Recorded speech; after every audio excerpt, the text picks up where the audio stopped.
Ang pagpapakasakit ng ating Panginoong Jesucristo ayon kay San Marcos. Kinaumagahan, nagpulong agad ang mga punong saserdote, ang matatanda ng bayan, ang mga eskriba at iba pang bumubuo ng Sanhedrin. Ipinagapos nila si Jesus at dinala kay Pilato. Itinanong sa kanya ni Pilato, Ikaw ba ang hari ng mga Hudyo? tumugon si Jesus. Kayo na ang nagsasabi. Nagharap ng maraming sumbong ang mga punong saserdote laban kay Jesus. Kaya't siya'y muling tinanong ni Pilato, Wala ka bang isasagot? Narinig mo ang dami ng kanilang sumbong laban sa iyo. ngunit hindi na tumugon pa si Jesus. Kaya't nagtaga si Pilato. Tuwing pista ng Pasko ay nagpapalaya si Pilato ng isang bilanggo, sino man ang hilingin sa kanya ng taong bayan. Nakabilanggo noon ng isang lalaking nagngangalang Barabas, kasama ng ibang naghimagsik at nakamatay ng nagdaang himagsikan. Lumapit ang mga tao at hiniling kay Pilato na isagawa na ang kanyang kinaugaliang pagpapalaya ng isang bilanggo. Itinanong niya sa kanila, Ibig ba ninyong palayain ko ang hari ng mga Hudyo? alam ni Pilato na inggit ang nag-udyok sa mga punong saserdote na dalhin sa kanya si Jesus. Ngunit ang mga tao ay sinusulan ng mga punong saserdote na si Barabas ang kanilang hilinging palayain.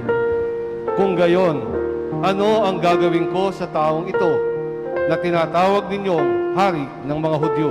Tanong uli ni Pilato. Ipako sa krus! Sigaw ng mga tao. Bakit? Ano ba ang kasalanan niya? Ani Pilato. Ngunit lalo pang sumigaw ang mga tao. Ipako siya sa krus! Sa paghahangad ni Pilato na pagbigyan ang mga tao, pinalaya niya si Barabas. Si Jesus ay kanyang ipinahagupit at ibinigay sa kanila upang ipako sa krus. Dinala ng mga kawal si Jesus sa pretoryo, ang tirahan ng gobernador, at kanilang tinipon ang buong batalyon. Sinuotan nila si Jesus na isang balabal na purpura. Kumuha sila ng halamang matinik, ginawang korona at ipinutong sa kaniya.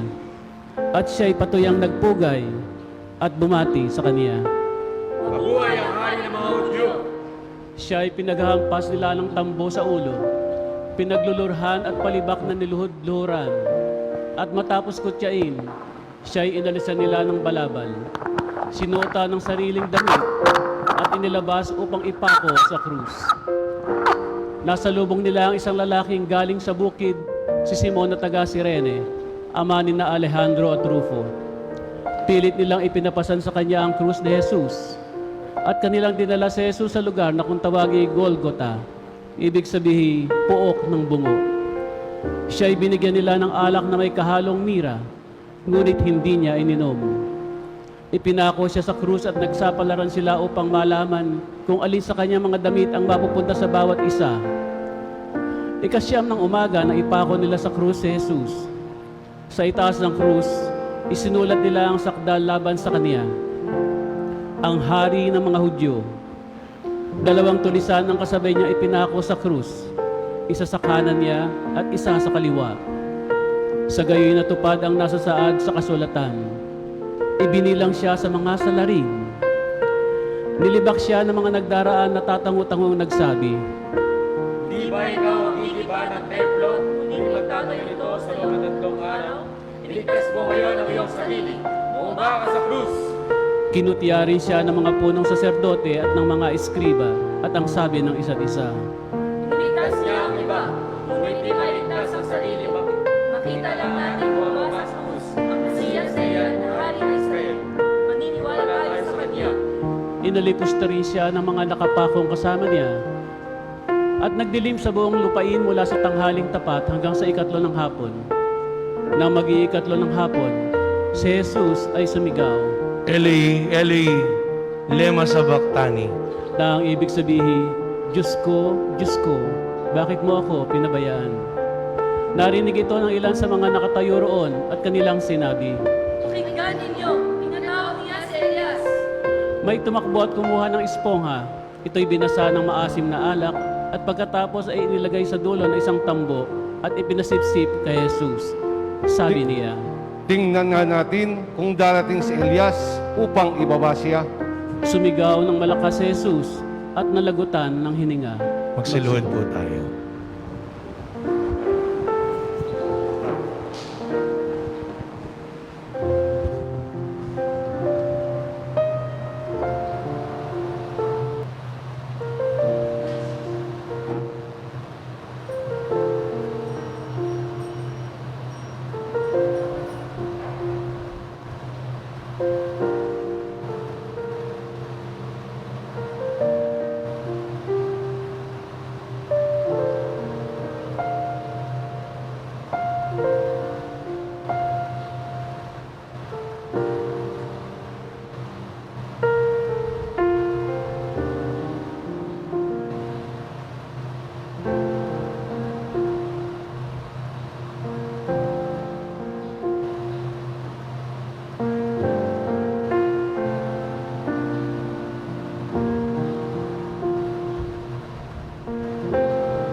Tayo po ang lahat.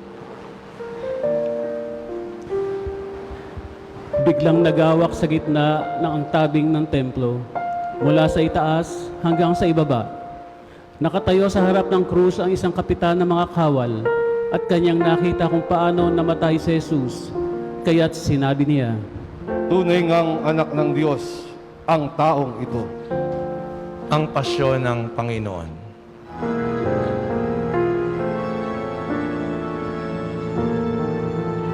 Jesus, kami ay isama sa iyong mga pagdurusa. Yamang ikaw at di iba,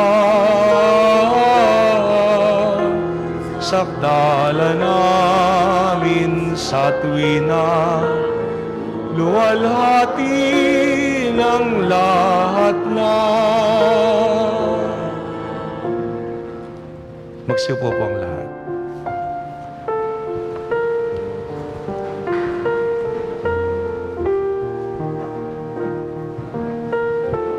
Magandang umaga po sa inyong lahat.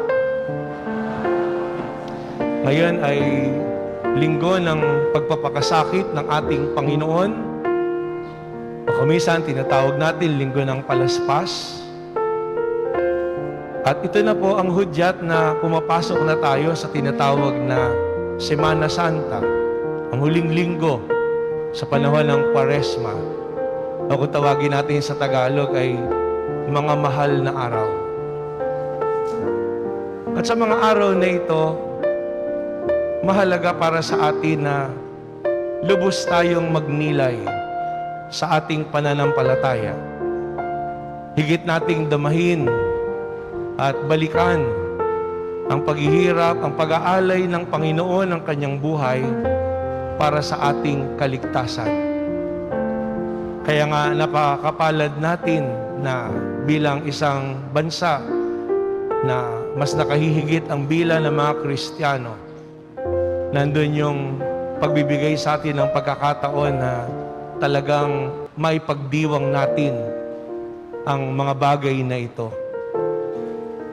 Kaya nga po, yan ay paalaala sa atin na huwag nating sayangin, bagkus kunin natin ang pagkakataong ito na tayo ay higit na manalangin. Kaya nga po, sa araw na ito, binabalikan natin ang maringal na pagpasok ng Panginoon sa Jerusalem.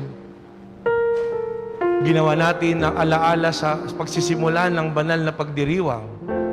Pero ang ebanghelyo na pinagnilayan natin ay ang pasyon ng Panginoon. Parehong ebanghelyo at mas mahaba na babasahin sa atin pagdating ng Biyernes Santo. May dagdag pa po doon 2 page. At yan ay magandang balikan natin. Bakit? Nung pinahayag na ang Panginoon ay namatay, lumuhod po tayong lahat. At kung mapansin nyo, matagal tayong lumuhod at nanahimik kaysa doon sa pangkaraniwan. Siguro yung iba nagtatanong, nakatulog kaya si Father habang nakaluhod? Wala naman po kung kinakapitan. Pwede kasi pagka nakaluhod kami, luhuran, makatulog ka, pagising mo, tapos na yung holy hour. O kaya, marami kayang iniintindi si Father, kaya maraming dinadasal. Isipin niyo po, kung tayo matagal na nagdadasal dahil marami tayong iniintindi, paano pa kaya ang Panginoon? Ang iniintindi niya lahat tayo. Kaya nga po yan yung pagnilayan natin. Itong buong linggo na to, balikan natin kung ano yung sinimula natin nung panahon ng Miyerkules ng Abo.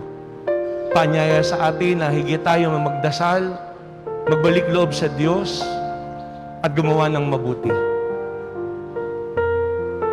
Kaya nga po, ang panahon ng Kwaresma, napakakulay at napakagandang pagdiriwang. Hindi po para malungkot o mahirapan, kundi para damahin natin, pahalagahan natin At masabi nating mahalaga at mahal ang mga araw na ito dahil ito ang ginawa ng Panginoon na pag-aalay ng kanyang buhay para sa atin. Nung nakaluhod tayo, nagdadasal tayo, ang madalas na nakasanayan natin, pagka tayo lumod, nagdasal, tumitingala tayo, tumatanaw tayo sa Panginoon. Pero, sa huling linggo ng Kwaresma, nilalagyan ng mga tabing ang mga imahin at larawan, maski ang krus. Kaya nga kung nakasanayan man nating tumanaw sa altar para tanawin ang krus, alam lang natin nandun ang Panginoon. Para ipadama sa atin, ano nga ba yung hindi natin makita ang Diyos? Ano nga ba yun nandun ang alam natin ng Panginoon pero di natin siya natatanaw? Pero sa araw-araw na ating buhay, nandyan yung krus na yan, pero tinatanaw ba natin? Pinahahalagahan ba talaga natin ang ginawa ng Panginoon na pag-aalay ng kanyang buhay para sa atin? Matatapos na yung panahon ng Kwaresma. Talaga nga ba nagsisi na tayo sa ating mga kasalanan? Talaga nga bang tinuwid na natin yung ating buhay? Talaga nga bang gumagawa tayo ng kabutihan? At di natin sinasayang ang buhay, ang talino, ang pagkakataon, ang kapangyarihan na ibinigay sa atin ng Panginoon. Na minsan, meron isang kabataan, tinatanong niya yung pari. Sabi niya, Father, ako, wala lang. Basta nagdadasal lang ako. Okay na yan. Hindi siya ganong kasugid na gumawa ng mga pagkilo sa pananampalataya. Mga sabihin, prosesyon, o sabihin kahit yung pagsisimba, o kung kailan lang niya maisipan. Pero nananiwala naman daw siya, nagmamahal siya sa Diyos. Sabi nung pari sa kanya, sige, titigan mo yung mukha ng Panginoon na nakapako sa krus. Saka mo sabihin, Jesus died for me and I don't care. Jesus died for me and I don't give a damn. I don't care. Bigla namang sinabi nung kabatabi niya, Jesus died for me and I don't care. Sabi nung pare, sige ulitin mo pa. Titigan mo ng gusto yung mukha ng Panginoon sa krus. At sabihin mo ulit, hiyo mo, si Jesus ay namatay para sa akin at wala akong paki. E ano ngayon? Sabi ng pare, sige, isa pa. Hiyawan mo pa uli. Si Jesus ay namatay para sa akin at wala akong pakialam. Sabi ng pare, pagkaraan, are you done? Sige, isa pa. Nung uulit siya, hindi niya na nasabi. Doon lang niya naisip. Nung maliit po ako, maski naman nung pari na din, nakakakita po ako sa prosesyon nung Santong Gapos. Ito, nakagapos. Pero kuminsan, yung mga imahin ng Panginoon, ang gagandang tingnan. Maamo, nakaposing pa yung mga estatwa, akala mo buhay na buhay. Pero meron ako Santong Gapos na nakita, talagang puro dugo. Halos di ko na makita yung muka, puro dugo. Sabi ko, sobra naman yung imahin na yun ng Kristo. Wala ka na makita, puro dugo na lang yung mukha, yung buong katawan. Kaya pag nakita ko po, parang gusto ko lampasan, yung sa halip na parang maantig yung kalooban ko, parang ayokong tingnan kahit sobra-sobra naman yung dugo. Yung nakikita ko yung dugo. Hanggang napanood ko po yung The Passion of Christ. Malala niyo yung pelikulang ginawa ni Mel Gibson, The Passion of Christ. Latin yung conversations po dun eh. Pero merong English na transcript. Kaya maintindihan mo. At doon sa tagpo ng paghampas sa Panginoon, kaya meron tayong larawan ng Kristo na tinatawag na gapos. Pinakita daw kung paano hinampas ang Panginoon. Alam natin yon. 39 times hinampas ang Panginoon. 30. Alam natin yung mga detalye na yan. Bakit? Kasi sa mga Hudyo, malupit hampasin ng tao ng 40 beses. Kaya masunurin sila sa batas. Hindi sila malupit. Hindi sila humahampas ng 40. 39 lang. Walang pinag-iba yan sa mga contractual. Doon sa eksena na yon, pagdating ng 39, sabi nung sundalo, satis. Ibig sabihin po ng sa Latin ay enough. Kaya nga di ba satisfied? Satis. Enough. Pero bago dumating sa dulo na yon, makita mo paano umiigtad ng Panginoon habang hinahampas at habang natutuklap, natatangay ng mga bulitas na may talim. Yung balat ng Panginoon na umaangat. Of course, pelikula lang yun. Pero, nangyayari yun sa katotohanan kung hahampasin ka talaga ng ganon. At nung habang tinitingnan ko po yun, hindi ko din matagalan. Hindi kasi ako sanay manood po ng mga ganong mga bagay, mga torture na yan. Ano sabihin satis, parang nakahinga na ako ng maluwag, at least titigil. Pero biglang bumalik dahil nung sabihin satis, ang ginawa nila, binaliktad. Saka hinampas naman yung harapan ng Panginoon, yung dibdib. At yun bumalik sa isip ko. Yung larawan na yun ng Santong Gapos na hampas, likod at harap ng Panginoon. Ang mga bagay po na ito, binabalikan natin hindi dahil natutuwa tayo na makita ang Panginoon na naghihirap. Binabalikan natin para maisip natin, ganito tayo kamahal ng Panginoon, ganito ang tiniis ng Panginoon. Kung kaya nga, anong ginagawa natin sa ating buhay? Bago pumasok ang Panginoon sa Jerusalem, tinanaw ng Panginoon mula doon sa isang burol. Ngayon may simbahan po doon, ang tawag doon sa simbahan, Dominus Flevit. Kasi doon lumuha ang Panginoon. Jesus wept. And Jesus wept over Jerusalem. Ganon din sa atin. Tingnan natin yung ating buhay. Ito na, abutanaw na natin. Panibagong mahal na araw na dinadaanan natin sa ating buhay. Panibagong kalbaryo na pinagninilayan natin. Sa panibagong pagkakataon. Sa panahon na ito, ang Panginoon ba'y patuloy pa rin nananangis para sa atin? Meron pa nga ba tayo mga kasalanan na hindi natin nahihingi ng tawad o napapatawad? Meron pa ba tayo mga katigasan ng ulo o mga mali na hanggang ngayon ay pinanununtunan natin at di tinutuwid? Ang mga araw po na ito ay pagkakataon, inaanyayahan tayo. Hindi para mamasyal, hindi para maglibang. Kung sakali man gusto nating mamasyal, ang daming long weekend na pwede kayong mamasyal at magbanding. Ang mga mahal na araw ito, napakagandang panahon para mag-staycation kayo. Para kasama niyo inyong pamilya na nagdadasal.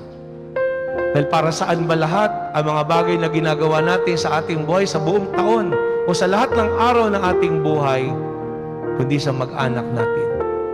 At walang pinakamaganda na pwede nating ibigay at paraan para maranasan natin ang pag-ibig na yan, kundi sa pamamagitan ng pag-ibig ng Diyos na mamamagitan sa atin. Kaya sana po, itong buong linggo na to, na sinisimula natin sa linggo na ito ng palaspas, madama natin ang pagmamahal ng Diyos.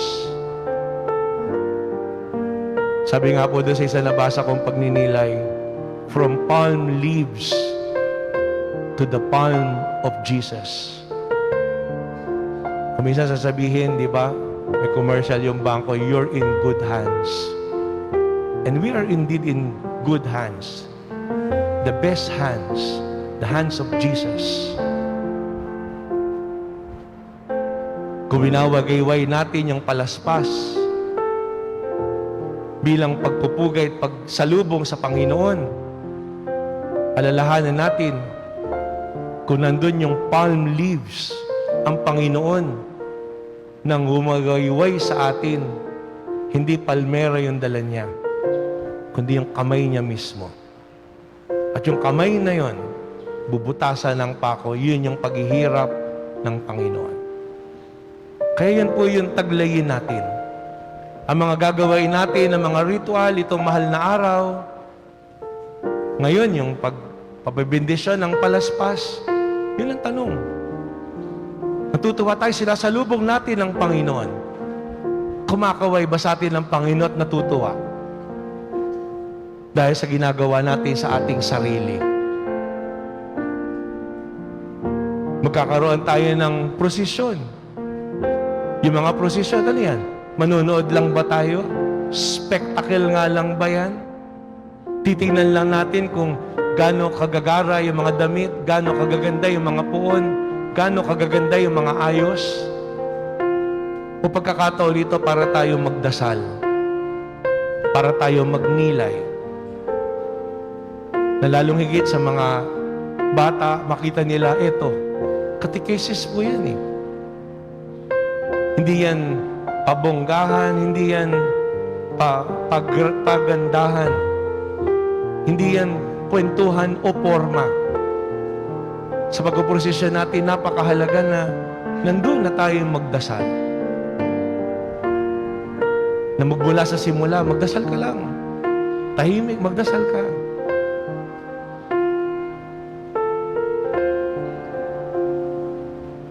Martes po yan ng gabi, yan yung prosesyon po natin.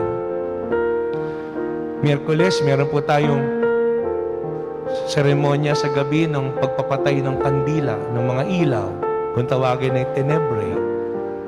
Patuloy na pagninilay na makita natin, ano kayang buhay pag mawawala ang Panginoon?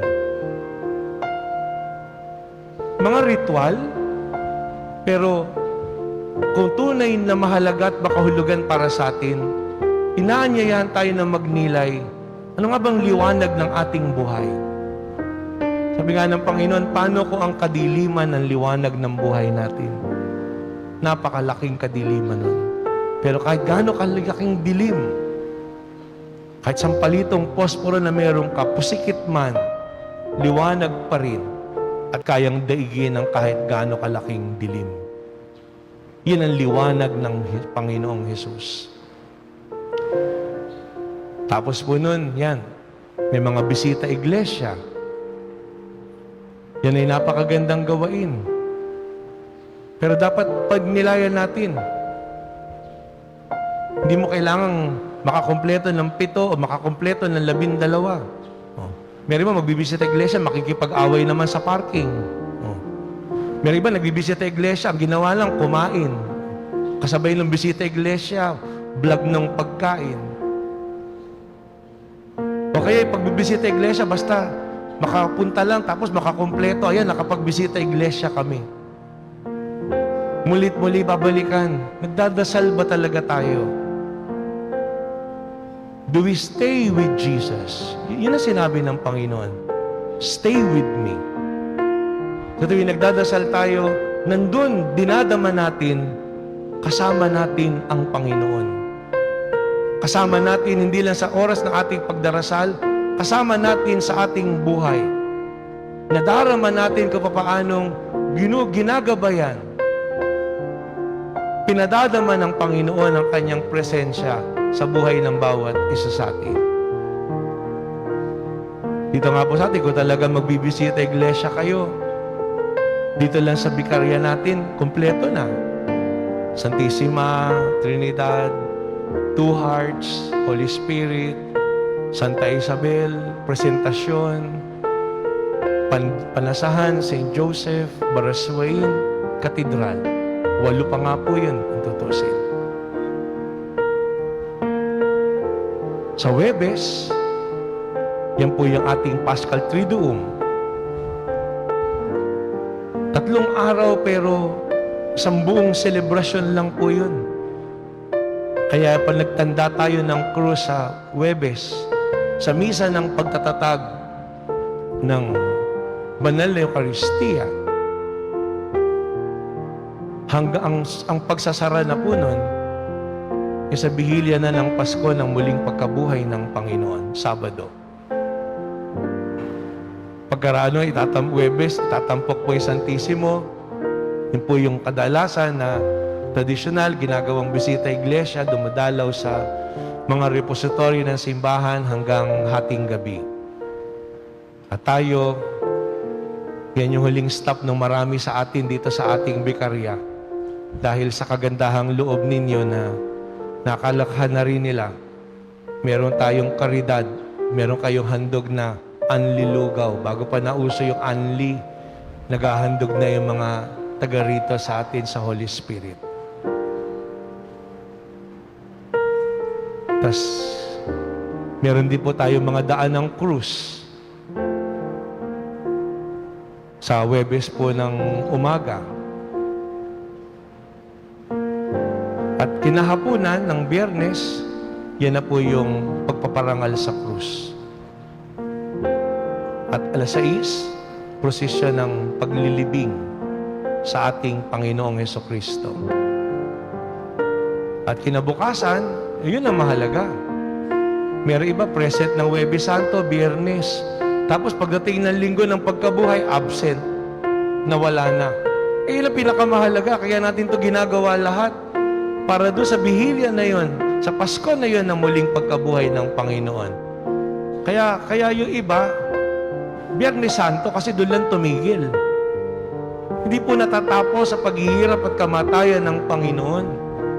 Nandun yung muling pagkabuhay, nandun yung panibagong simula, panibagong hamon sa atin.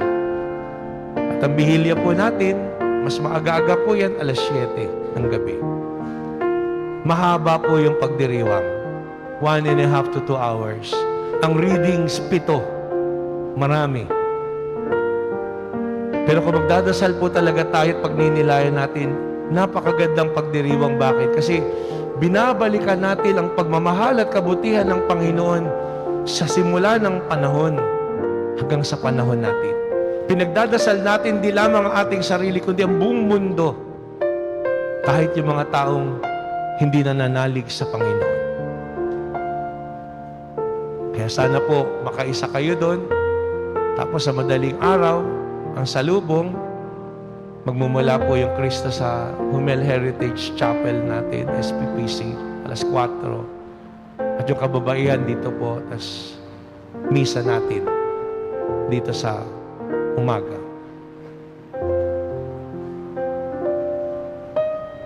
Ang misa ng Krisma po ay Martes, yan po yung pagbabasbas ng mga langis na ginagamit para sa binyag, sa kumpil at ordinasyon at may sakit. Martes Santo po yan, alas 9 sa ating katedral. Yan po yung mga gawain ngayong mahal na araw. At sana gawain natin ng mataimtim, gawain natin na kasama natin yung ating mag-anak. Dahil walang magmumulat sa pananampalataya at walang magpapadama ng pagmamahal, magpapakilala ng kabutihan at pag-ibig ng Diyos, kundi tayo, kayo, ang inyong mag-anak, lalong higit kayo ng mga magulang. Kaya nga anong ganda nung nagkaroon po tayo ng confession, makita mo mayroong pamilya, nanay, tatay, mga anak. Kung nahuli pa po kayo sa kumpisal, pwede naman kayo makipag-ugnayan po sa ating parokya. Sa Huwebes Santo, sa oras nung bisita iglesia, kapakumpisal din po kami para sa mga hindi pa nakapangumpisal. Gawin nating tunay na mahal para sa atin ang mga araw na ito.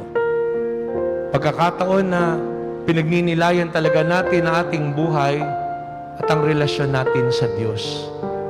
At taimtim tayong manalangin. Magnilay sa ating buhay, baguhin natin mga sarili at gumawa ng mabuti. Sa huli, gusto ko iwan sa inyo isang dasal na noong araw pa, natutunan na namin. Isang simpleng dasal na magandang dasalin natin sa araw-araw. Galing po yun dun sa palabas na Godspeed. Ang title po niya ay Day by Day. Nilagyan po yun ng kanta, kaya pag pinindot nyo sa YouTube, makita nyo.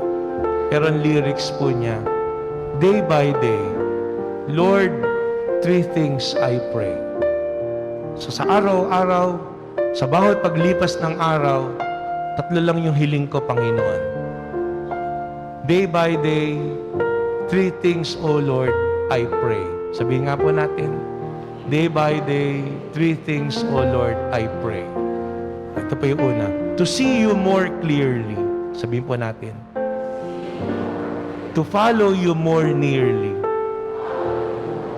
To love you more dearly. Day by day. Simpleng panalangin, pero yun po yung dapat ginagawa natin sa tuwing tayo nagdadasal. Araw-araw. To see you more clearly, para makita kita. Hindi makita lang kita pag maganda buhay, pag masarap, pag masaya.